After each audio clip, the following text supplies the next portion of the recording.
Hello, welcome to Ray-ality TV. I'm Raymond Bakari. Today I'm joined by House Minority Leader Michael Chippendale, who represents Rhode Island House District 40, and House Minority Whip David Place, who represents House District 47. Leader Chippendale, Whip Place, how are the both of you today? Fantastic, Raymond. Doing well, thank you, Raymond. Took me out of paradise, though. I had to come down to Providence. Sorry about that, but it's great to have the both of you on. My first question, the session is now over here in the GA. You both were promoted to House Minority Leader and House Minority Whip in the House Republican Caucus shortly after then Leader Blake Philippi announced he won't seek re-election. What was the feeling like to become the caucus's new leaders? It was the way that it happened was certainly not traditional, and there was an element of surprise for, I think, generally the public and our colleagues as well. But it's a good feeling whenever you earn the support of your colleagues to continue in the tradition that we've established over the past 4 years. Yeah, and I agree. It is always a good feeling to know that the folks in the caucus do trust us to continue the momentum that we feel we've built over the last two years of this cycle. We got a lot of folks on record saying that they don't agree with what a lot of people, everyday Rhode Islanders, are thinking, and we're hoping that we're going to continue that momentum in November, and hopefully we have a much larger caucus, and those folks will look to continue that leadership as well. It was certainly a big moment in this session, and this session definitely showed how all over the place things get on Smith Street during an election year, and how much more gets voted on and things get done during an election cycle. And there was a lot of big pieces of legislation that passed, and a lot of key issues that are now up there in the political dialogue. If you could use one word to describe this session, what would it be? I think if I'm stuck to one word, misplaced. I think our priorities were a little bit misplaced. We missed out on some opportunities where I think we should have focused, because we have to realize that right now economically things are trending in a negative way. We know that we are entering into a recessionary period. There are immediate needs throughout our communities that were not addressed, unfortunately, in deference to things that are a little bit further down the road and a little bit more pie in the sky as far as working towards our Act on Climate goals, things along those lines. We should have prioritized and focused more on the immediate needs of our constituents. And I'd say disconnected. At one point during the budget debate, we had a representative, from East Providence say that they didn't want to give home heating oil assistance to elderly and poor because they don't want to subsidize the fossil fuel industry. The fact that they can be so crass to connect those two aspects of things just blows my mind. So disconnected. They're very disconnected with what people are thinking right now in this state. While we're still talking about the session, one big piece of legislation I want to talk about was the legalization of recreational marijuana, also known for those watching as the Rhode Island Cannabis Act. Some House Republicans did vote for it, and some voted against it. For example, Leader Chippendale, I believe you had voted against it. I did. And Whip Place, you had voted for it. Correct. So starting with you, Whip Place, why did you end up voting in favor of the bill? I think anytime we have an opportunity to increase freedom, in essence, to increase freedom, to decrease the things that are going to put people in jail, I think we should take those opportunities. The bill wasn't perfect. I definitely know the bill wasn't perfect. The taxation's ridiculous, but if we're going to increase freedom, we're going to increase people's liberties. I can't vote no. And Leader Chippendale, I remember the last time I had you on, we talked about this topic when the bill was still not passed yet. I remember the big concern that you had brought up was the possibility of people driving on roads while under the influence. Yes. Was that what motivated you to vote against it? It certainly was. It was a difficult vote in a lot of ways because, as my colleague points out, it's a liberty issue at heart, and it's been painted as the comparison to folks enjoying maybe a scotch or a martini after work on the back deck is something that we constantly heard, and I don't disagree. And I'm not a prude, and by all means, if folks want to do that, then by all means they should be able to. However, what we've seen with the ubiquity of legalization and decriminalization in our neighboring states is that, regrettably, you can't drive down the roads anymore right now without smelling it. It's so easily accessed by folks who aren't shouldn't be, minors. And we know that this is happening. The police reports, unfortunately, are demonstrating this. Our schools are demonstrating this. We're seeing a lack of an ability to control that. So with regards to driving under the influence, there's still no test or no standard by which our law enforcement officers can do their job to ensure that people who aren't impaired are driving motor vehicles. We have to be able to accurately and quickly determine if a driver's impaired for the safety of everyone on the road. So that, I think those were the biggest reasons that pushed me into the no vote on that one. Speaking of driving on the roads, another bill that passed that garnered a lot of attention this cycle was driver's licenses, or driver permit cards, I should say, for undocumented immigrants. This was a bill Republicans in the GA were, well, for the most part, opposed to. Just initial thoughts. What were your thoughts on this bill passing and becoming law? The arguments that were made were compelling, and the reasons behind it also, it's not hard to be empathetic to the folks who find themselves in that situation. At the end of the day, I just drew down to the fact that we are a republic, we're a nation of laws, and there has to be national immigration reform. I can't affect that here as a legislator in Rhode Island, but nationally we need to reform immigration. Before we do that, we can't just turn a blind eye to folks who are breaking the law. As hard as it may be when we deal with the individuals and their lives and their life situations, we still have to stick by the law. And that's what compelled me to vote the way that I did. For me, I agree with a lot of what the leader just said. The additional point to me is I've never been a fan of registries on anything. And what you're in essence doing is you're creating a registry of, in essence, undocumented immigrants. And while our current laws may protect access to that registry from, say, the federal government or anything like that, laws and legal opinions can always change. And I think a lot of people need to be wary of registering their names as being someone who's applied for one of these access cards. And as we know, Whip Place, we've seen data breaches throughout government institutions, and what's to prevent another savvy hacker from getting that database and then using it in a malicious way? So I think that's a great point. While still on the topic of this bill, I remember hearing Leader Filippi's speech explaining why he voted in favor of the bill. It was a very emotional and powerful speech. And he was the only Republican out of the caucus, I believe, to vote in favor of the bill and made a strong case for why he did so. When hearing his speech on the floor, did you see yourself hearing it and thinking, I see his points? Oh, absolutely, 100%. And Leader Filippi's heritage and his family history really dictated he vote the way he did. And his speech was reflective of the way he was raised and, again, the legacy of his family. I respect that, absolutely. And that strikes empathy in anyone who heard it. And as policymakers, I always make sure that I am empathetic, but I also have to remain true to the reasons and the things that have put me here and the things that I believe in. There are a lot of emotions that come into these things, and personal and individual experiences that can impact how people feel on an issue. But when it comes back to is what the leader said, we are a nation of laws. We can't, regardless if it's a constitutional law, we should not be endorsing the breaking of that law. And we've recognized that our immigration laws are constitutional, and what we're doing is in essence endorsing the violation of our national immigration laws by issuing these documents.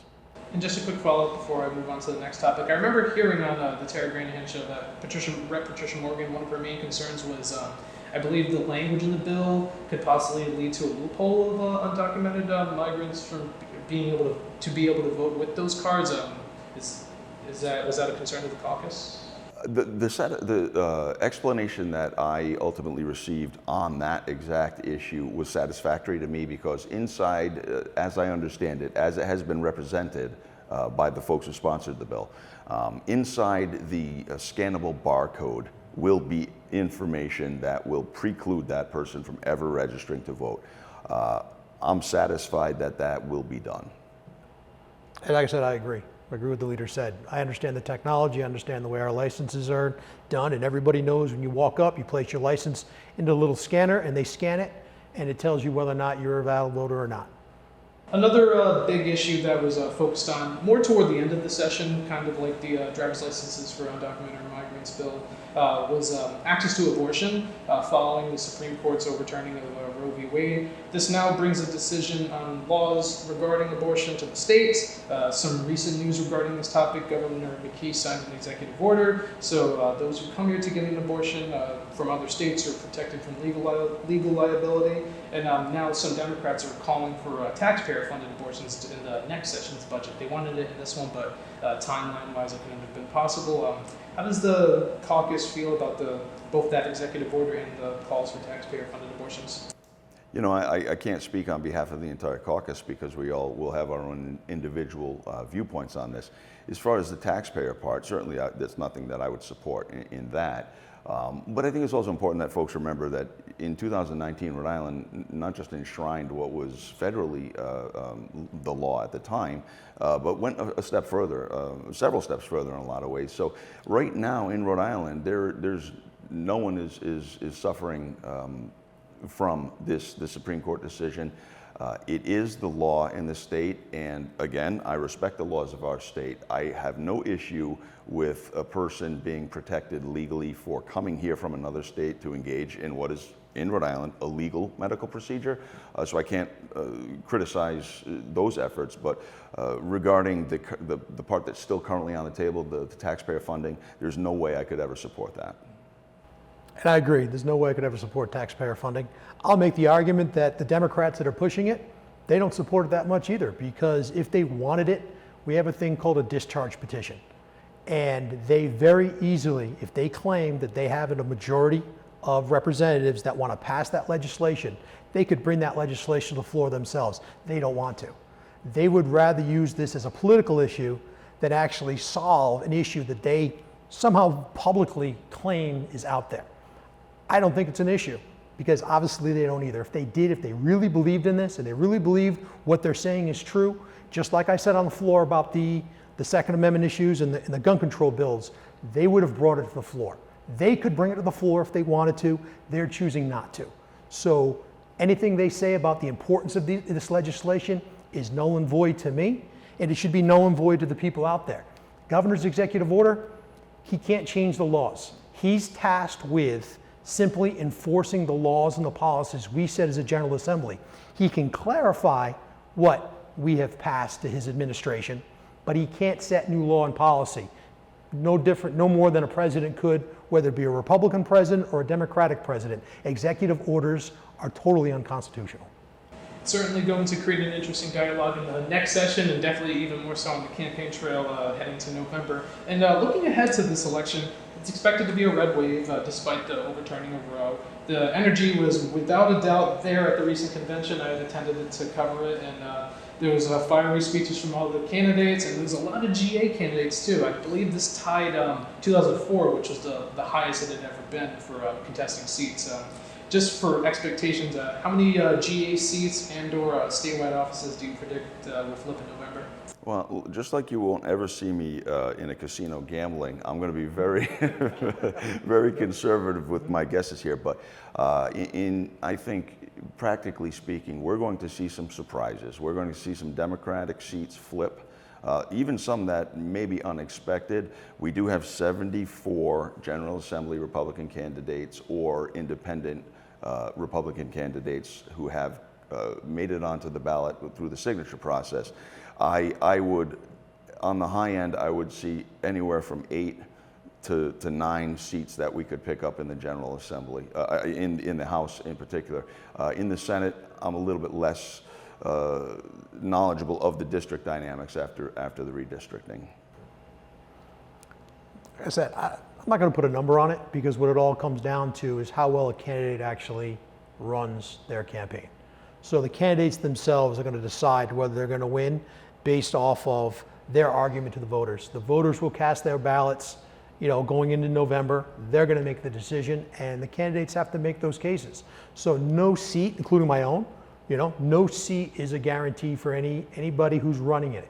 If you have an opponent, you need to run your race, and you need to make the argument to the voter that you're the best person to represent that particular district. So honestly, it's on the candidates to actually, on those 74 candidates, to actually make those cases to their districts, and the voters will make a decision when it's all said and done. And the energy you saw at the convention has now, it's sort of transformed a little bit because we're in campaign mode now. We're out of session, we're talking to our constituents, we're out there meeting with people, and that energy is now coming towards us from the public in general. Just looking at straight numbers of new Republicans who've registered and or Democrats who've unregistered is one way of looking at it. But the desperate need for change is something that all of the candidates who are speaking to us, and we're speaking to them all in the course of this season, we will continue to, they're getting the same thing. They're getting energy from the electorate that they want changes. A lot of things awakened voters who had otherwise gone to sleep, so to speak. And I think COVID played a big role in that. And I'm grateful that people are finally coming off the sidelines. And I'm looking forward to that translating to seats. Just a quick follow-up on what about the statewide and federal? It seems like for CD2, all the money's in on FUM right now. I think that's the smart money. It's just it's the way that the district is made up. Again, it's the fact that folks are generally not happy with what's happening in Washington, and I think Mayor Fung's popularity is something that's going to be extremely difficult to beat for any candidate, none the least of which is his Democratic candidate. And I think it makes it simpler for Mayor Fung when your only opponent's argument for why they should be in that seat is it shouldn't be a Republican. And I think that's the problem with our politics these days. It's your choice between them or us. And that's it. Well, there's different variations. You can see we just between the two of us. There's different variations of all Republicans. There's different variations of Democrats. And the fact that, Treasurer Magazzina's only argument for why he should be that person is because he's the only Democrat that can prevent a Republican from taking the seat, I think is just, it's sad. You had mentioned talking to voters, and that's a big part of the General Assembly races for those watching. You have to just knock on the doors, and again, knock on the doors. What are some of the top issues you're either hearing from or talking to voters about? It is all economic based and education based right now. The anger, there's palpable anger regarding education right now, even in the highest performing districts. Again, the pandemic sort of laid to bear a lot of inefficiencies and also demonstrated a lot of potential efficiencies in a lot of areas. But parents, the thing that they were most angered by was essentially being shut out of the process. But then the fact that the return for the dollar on our investment in education just isn't there. They're dismayed that we're not paying enough attention there. Economics, I mean, folks only need to look at the last time they filled up their oil tank at their house or bought firewood. In my district is a very popular way of heating the house. That has almost doubled the prices. We have to still fill up our tanks with gas because whether my Democratic colleagues like it or not, we are a state that runs on internal combustion engines, and we have to get to work.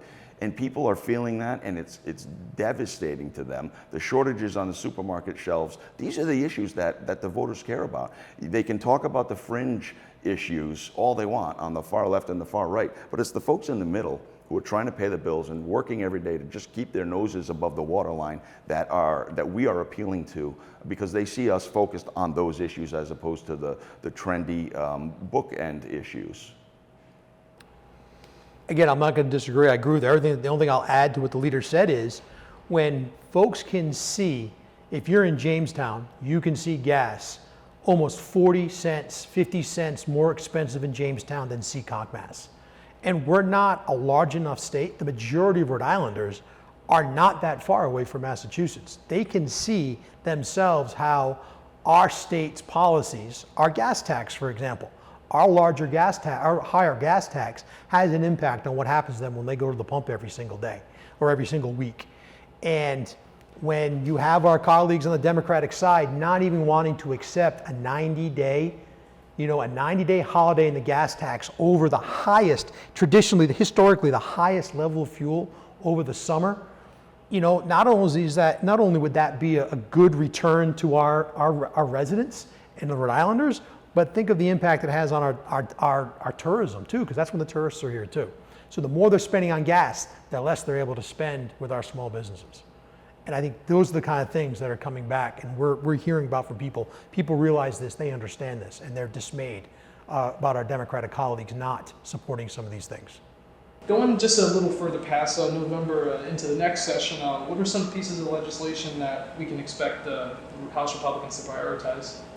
Again, job one is getting ourselves reelected in November, and once we do, I think you're going to see us largely continue in the direction we've been going with regards to education.